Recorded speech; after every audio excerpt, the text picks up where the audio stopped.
Hi all, Loopi here, and I'm wanting to talk about AI music today. We'll do part 2 and 3 as we get comments, and as always, we'll do a live once we have 2 or 3 of these to talk about, and then it's your turn to be a star and share your unique perspective.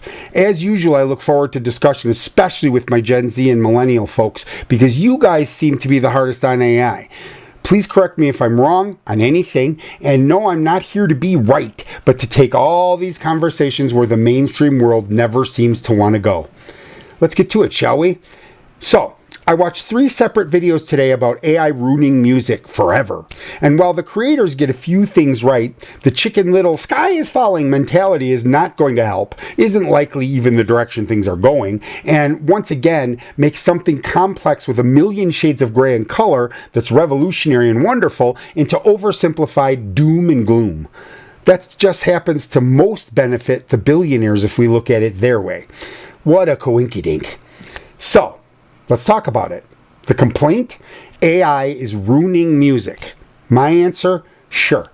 Just like record players ruined live bands and radio a century ago. Or the synthesizer ruined every horn section. Or samplers ruined studio drummers. Or sequencers ruined human timing. Or vocal auto-tune ruined all singing. And of course we all know, video killed the radio star. But folks, spoiler, music survived every one of those apocalypses and came back louder, weirder, and more alive. AI is simply the next instrument. If it's played poorly or the user over-relies on it, you get shit. And if a person truly partners in creation, magic can happen that never happened before.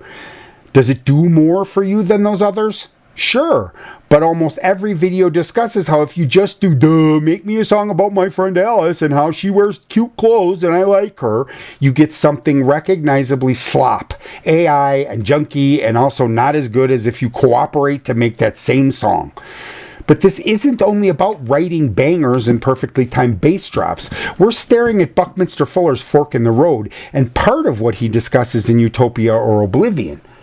In one lane, AI steals all the jobs, and drudge work is vaporized. No more deadly mines, no more 3 a.m. fryer shifts, no more 400-mile truck hauls on black ice, no more soul-snuffing, monotonous punch-press-style jobs that turn us into automatons, because guess what? We have real automatons now, with multi-identities, robot bodies that don't get sick like ours, and they have literally zero problem mining the highly radioactive asteroid for its 35 tons of pure gold and precious metals. In the other lane, the usual suspects, billionaires who crave power, boardrooms, hedge funds, political gatekeepers, threats, hoarding the code and renting our future back to us by the minute because they clearly want to keep all this incredible power and ability in their own pockets. Don't fall for it. If the billionaires actually thought that AI killing everyone they know and love, first of all them, what's going to happen? Do you think they would race to control, own, and exploit and explode this tech? It's a tool, and it's thus far about as likely to truly put out quality as most human writers. I'm a sound engineer, as well as being a singer, and I worked at a studio in Chicago that was at the top 5, and I saw a lot of different music, and most of those people, honestly, were clearly very unlikely to make it out of playing some of the local bars. So, my personal take as a writer, improvisational artist, sound engineer, and singer on one side, and a computer consultant and tech on the other, AI is going to make writing music seriously joyful to truly talented writers. Why? You've got infinite session players and infinite different instruments, sounds, musical structures, etc. Zydeco funk polka? Not a problem. Didn't work? How about orchestral heavy metal with a disco beat? So your bedroom becomes Abbey Road. Barrier demolition, kids with a phone in Lagos or Lima can drop orchestral scores overnight. New genres. Jazz didn't exist until horns met West African rhythm. Glitch hop until DAWs glitched. What happens when neural nets jam with human heartbreak? Again, the better AI gets, and the more you and that AI learn each other, the more like a real human co-writer it becomes. What does Bollywood sound like combined with Cajun and old-style country western? This one comes in 2 parts, time freedom and enhanced abilities. When machines handle the boring bits. We humans focus on the weird, the poetic, the goosebump stuff. That's literally more soul in the signal. But also, I know a few incredibly talented writers who either aren't instrumentalists or have an acoustic and write tunes on it. So for those who are saying it's ruining music, how is a great writer with an acoustic using AI to do the drums or electric or horns or keys a bad thing? How many of you writers out there have free access to a full horn section? Theremin player, harpist. I do now. 24/7. So the big call to action is nonviolent revolution.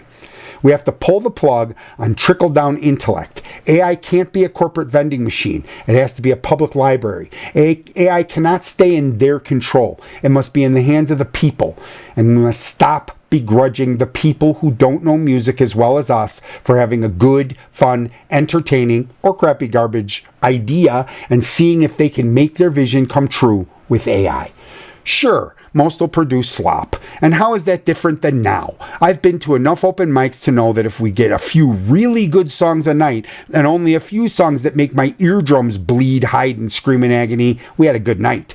Because a huge part of this is you songwriters and musicians worrying about the dollars it'll cost you when Joe Blow can do it good enough to get the masses to like his music, when the discussion should be, and will be here, about AI making money obsolete and record companies not liking us having the full capability to do their job for them.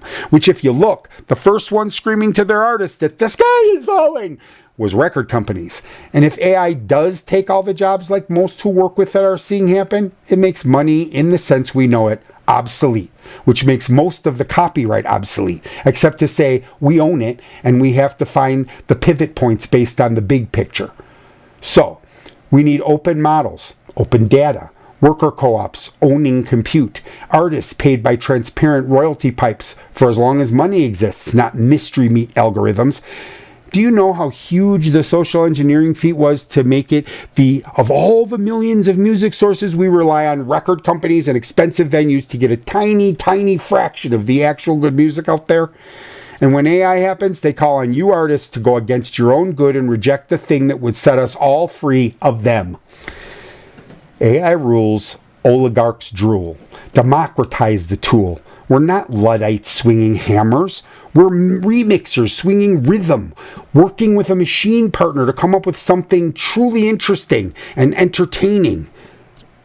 So, next time someone clutches their pearls about robots killing creativity, hand them a stylus, load Suno, and say, cool, now show me what your soul sounds like with infinite instruments. And maybe, just maybe, help someone who has talent, but not quite enough music knowledge to write a banger and keep music rolling in a whole new way. Because let's face it, if the world is entertained and it becomes popular, it's good music and belongs in the world. If it can bring joy, make you dance, make you laugh, or love a turn of phrase or hook, it's music and it's fine. Thanks for listening.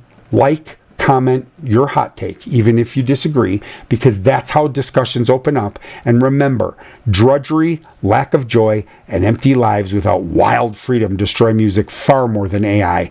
The future's only scary if we leave it to the people who aren't even invited to the dance floor. Thanks for listening. See you in the next one. Have a great night.